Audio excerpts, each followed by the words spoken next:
ফেরেশতাগুলোকে পাঠিয়ে দেন। সুবহানাল্লাহ। আল্লাহ রাব্বুল আলামিন পর্যটক ফেরেশতাগুলোকে পাঠিয়ে দেন। উদ্দেশ্য কি?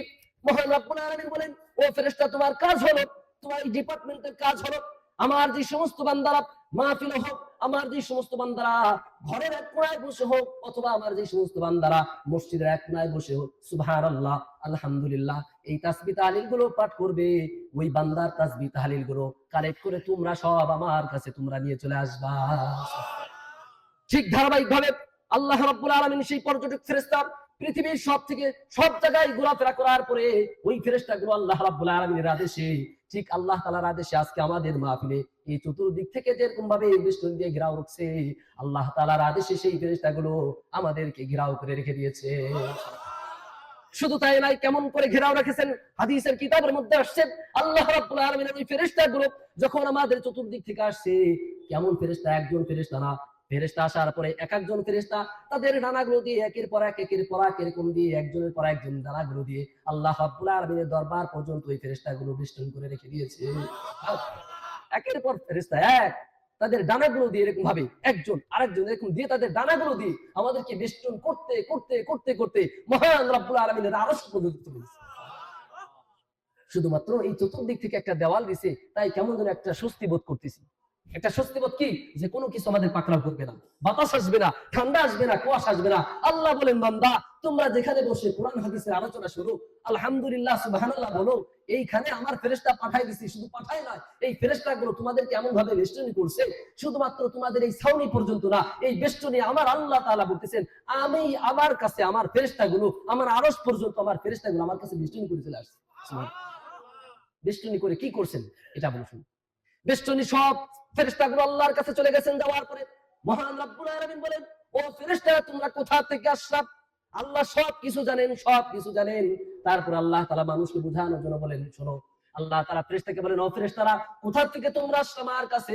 ফেরেশতারা আল্লাহর কাছে বলেন, ও মালিক, আমরা তো গিয়েছিলাম লোহাচড়া ব্যাপারী পাড়া মাহফিলে। সুবহানাল্লাহ বলেন না? ও মালিক, আমরা গিয়েছিলাম লোহাচড়া ব্যাপারী পাড়া মাহফিলে। যেই মাহফিলে ওই প্যান্ডেলের মধ্যে শীত পড়ছে, খুব শীত, কনকনে শীত, বেশি শীত না আবার কনকনে শীত না, খুব শীত। চাইলে এরা আরাম করতে পারতো, সারাদিন অক্লান্ত পরিশ্রম করে এরা চাইলে ঘুমাইতে পারতো। মালিক এরা কিন্তু ঘুমাই নাই।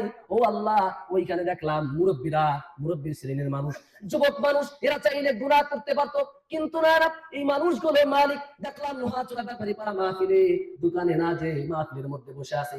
এই অবস্থায় দেখলাম সবাই আলোচনা করতেছিল। যখন বক্তা যখন সুবহানাল্লাহ আলোচনা করতেছিল, আলহামদুলিল্লাহ আলোচনা করতেছিল, যখন তোমার আলোচনা করতেছিল, এই কথাগুলো শুনে তারা তাসবিহ তাহলিল করতেছিল। এইগুলো আমি আপনার কাছে নিয়ে এসেছি। আল্লাহ বলেন, ও ফেরেশতারা, তারা কি চায় তোমরা কি জানো? আল্লাহ রাব্বুল আলামিন ফেরেশতাকে বলেন, ও আমার ফেরেশতা, তোমরা কি জানো? ওই মজলিসের মধ্যে বসে আমার প্রিয় মাহবুব বান্দারা এরা আমার কাছে কি চাই তোমরা কি জানো? এই কথা বলার পরে ফেরেশতারা বলেন, ও আল্লাহ, তারা তো তোমার কাছে কিছু চাই না, তবে দুইটা জিনিস চাই। সেই দুইটা জিনিস আমরা বলতেছি। আল্লাহ রাব্বুল আলামিন বলেন, ও আমার ফেরেশতা, তাহলে কি চাই বলো? আমার বান্দারা আমার কাছে কি চাই আমার কাছে বলো। এই কথা বলার পরে ফেরেশতারা আল্লাহর কাছে বলেন, ও আমার আল্লাহ, তারা তো ওইখানে বসে আর কিছু চায় না, গুনগুন করে আওয়াজ করতেছে আর কান্নাকাটি করতেছে। মালিক, জীবনে যে কত গুনাহ করেছিল মালিক, কত গুনাহ করেছিল আল্লাহ, আর গুনাহ শেষ নেই রে মালিক। যেদিকে তাকাই গুনার পাহাড় আল্লাহ। সব পৃথিবীতে যদি যতদিনে তাকায় না তাকে আল্লাহ, পৃথিবীর এই পাশ থেকে ওই পাশে তাকাইলে সব কিছু দেখা যায়। তোমার সৃষ্টির শেষ নাই, তোমার বান্দার অভাব নাই। আয় আল্লাহ, তুমি ছাড়া তো আমাদের কোনো মাবুদ নাই। এই বলে তোমার কাছে কান্নাকাটি করতেছে আর বলতেছে, আল্লাহ, তোমার বান্দার যেহেতু অভাব নাই, আমার তোমার ছাড়া তুমি ছাড়া কোনো মাবুদ নাই, আল্লাহ তুমি আমাদেরকে মাফ করে দাও, জাহান্নাম থেকে আমাদেরকে মাফ করে দাও। এই কথা বলার পরে আল্লাহ রাব্বুল আলামিন বলেন, ও আমার ফেরেশতারা, তোমরা তো শুনলাম আমার বান্দা জাহান্নাম থেকে মুক্তি চাইতেছে, আমার বান্দারা কি জাহান্নাম দেখছে কিনা? এই কথা বলার পরে ফেরেশতারা বলেন, ও আল্লাহ, তোমার বান্দারা তো জাহান্নাম দেখে নাই, কিন্তু তাদের মধ্যে ভয় আসছে। এর কারণ হলো কিছুদিন আগে আল্লামা লিয়াকত সাহেব আলোচনা করেছিলেন। লিয়াকত সাহেবের আলোচনা শোনার পরে তাদের মধ্যে ভয় আসছে, না আর কোনোদিন গুনাহ করবে না, আর কোনোদিন মাহফিলে এসে বাজারে ঘোরাফেরা করবে না, আর কোনোদিন মাহফিলে এসে কোনো মেয়েকে সতর্কতা দেব না। এই চিন্তা করে আয় আল্লাহ, তোমার এক বান্দা ওয়াজ করতেছিল, সেই ওয়াজ শুনে তোমার কাছে বলতেছে, আল্লাহ আমাদেরকে জাহান্নাম থেকে মুক্তি দিয়ে দাও। আল্লাহ রাব্বুল আলামিন বলেন, ও আমার ফেরেশতারা তাহলে শুনো, আমার বান্দা যেহেতু জাহান্নাম দেখে নাই, জাহান্নাম না দেখার কারণে আমার বান্দার মধ্যে যদি এই উদ্বেগ আসতে পারে, ও আমার ফেরেশতারা শুনো, আল্লাহ তাআলা বলছেন আমার ফেরেশতারা শুনো, আমার বান্দা যদি জাহান্নাম না দেখে তার মধ্যে কান্নার রোল যদি এইভাবে হয়, এরা যদি জাহান্নাম দেখতো তাহলে বুঝতে পারতো এদের কান্নার আওয়াজ কত দূরে চলে যেত।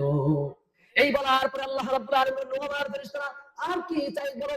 এই কথা বলার পরে আল্লাহ রাব্বুল আলামিন যখন প্রশ্ন করলেন, ফেরেশতারা বললেন, ও আমার আল্লাহ শোনো, তাহলে তোমার বান্দা ওই মজলিসে বসে আর কিছু চাই না, তারা শুধু তোমার কাছে একটা জিনিস চায়, আয় আল্লাহ সব কিছু করতে পারো মাওলা, তুমি আমাদেরকে জাহান্নাম থেকে মুক্তি দাও, এই একটা চাই। আর একটা জিনিস চাইতেছে, আল্লাহ আমরা তোমার কাছে তোমার সন্তুষ্টি স্থান, তোমার জান্নাত চাই। এই কথা বলার পরে কি বলতেছেন একটু খেয়াল করেন ভাইরা আমার। আমি যে জান্নাতি মজলিস বললাম, আমি কিন্তু বানাই বলি নাই, বুখারী এবং মুসলিম শরীফের কিতাবের মধ্যে আসছে। আল্লাহ রাব্বুল আলামিন ফেরেশতাদেরকে বললেন, ও আমার ফেরেশতারা, আমার বান্দা আমার কাছে জাহান্নাম থেকে মুক্তি চাইতেছে আর জান্নাত কামনা করতেছে। ও আমার ফেরেশতারা তোমরা শুনো, এরা তো যদি আমার জাহান্নাম দেখে